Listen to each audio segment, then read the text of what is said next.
Degassing Method Natural Source Zone Depletion Case Study, Volume 8, Issue 3 of Applied NAPL Science Review by Lisa Reyenga of GEI Consultants Incorporated. Natural Source Zone Depletion, or NSZD, is the collective natural processes that reduce the mass, saturation, and/or mobility of light non-aqueous phase liquid, or LNAPL, in the subsurface. These processes include volatilization, dissolution, and biodegradation. NSZD of LNAPL begins from the moment the release occurs, and understanding it is a critical component of the LNAPL conceptual site model, or LCSM. Multiple approaches are available to monitor NSZD based largely on biodegradation indicators such as efflux of carbon dioxide, CO2, at the ground surface, gradients of gas concentrations or temperature in the subsurface, or changes in groundwater geochemistry. API 2017, CRC CARE 2018, and ITRC 2018.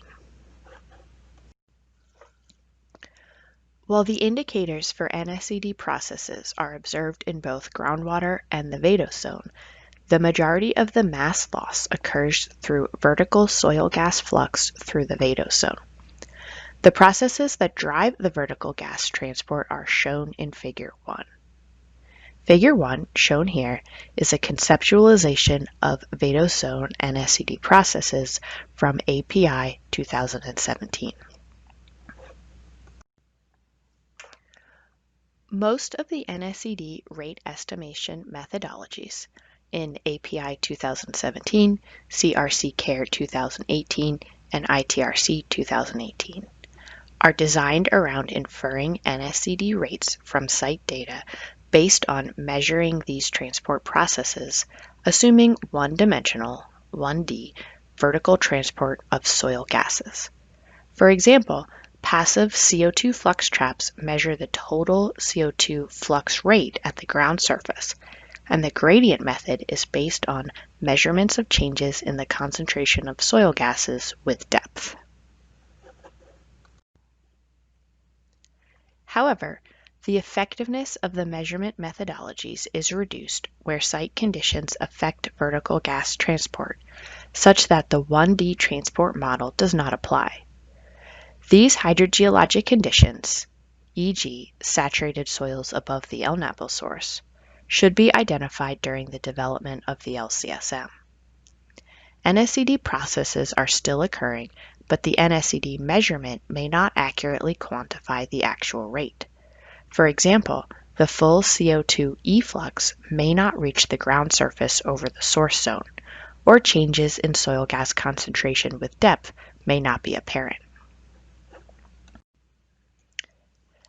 The degassing method for measurement of NSZD rates, described in detail in Amos et al. 2005, measures concentrations of dissolved gases in groundwater, so it is not dependent on vertical soil gas flux measurements.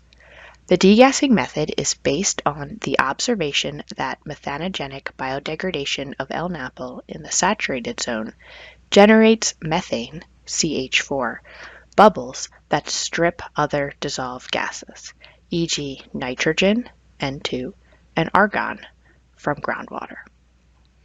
NSZD rates are estimated based on the rate of CH4 production required to produce the observed depletion of these other dissolved gases.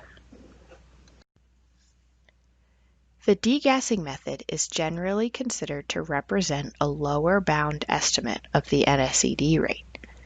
It only accounts for CH4 that dissolved into the groundwater, and it does not include direct outgassing and ebullition, described in Garg et al. 2017. However, when the vertical transport of gases is inhibited, a greater portion of the CH4 may dissolve into the groundwater, and the degassing method under those conditions may prove a more accurate total NSZD rate. A case study to evaluate this hypothesis was performed at a site where El Napo was confined, and the vertical transport of gases was inhibited by both the El Napo confining layer and a shallow perched groundwater zone above. NSED screening, from Reyenga and Kirkman 2020, was used to confirm that NSED under methanogenic conditions was ongoing in the lower permeable unit. For the degassing method, groundwater samples were collected upgradient, downgradient, and within the El Napo source zone and tested for concentrations of dissolved gases, CO2, CH4, and N2. Figure 2 shows the results where CH4 concentrations in groundwater are linearly and positively correlated to N2 depletion from background. Figure 3 shows the calibration of site data to the model from Amos 2005. Figure 2, shown here, shows the degassing case study results demonstrating the relationship between dissolved methane concentration and nitrogen depletion in groundwater. Figure 3, shown here, shows the degassing case study results showing the correlation between site data and the degassing model. The NSED rates from the degassing method were compared to those measured from other methodologies. The rates from the degassing method were generally higher than those measured using passive CO2 flux traps, indicating that vertical transport of CO2 was inhibited. The rates were generally consistent with those measured using the biogenic heat method, where the biogenic heat method could be utilized. The degassing method was determined to be an accurate methodology to estimate NSED rates at this site and offers a valid alternative to the standard methodologies when site conditions are known or likely to inhibit the vertical transport of gases. A word of caution. A thorough understanding of the LCSM is required to determine potentially effective methodologies for assessing NSED and accurately interpreting the results to quantify NSED. The degassing approach has been successfully utilized to estimate NSED rates at a limited number of sites and is still considered an emerging approach. It may represent an underestimate of the full NSED rate depending on the portion of methane lost to direct outgassing. However, quantitative NSED rate estimates from different methodologies are generally consistent within an order of magnitude, from CRC Care 2020. When utilized appropriately, the degassing method appears to produce results within a similar accuracy range and can be utilized under conditions that challenge the standard methods based on vertical soil gas flux measurements.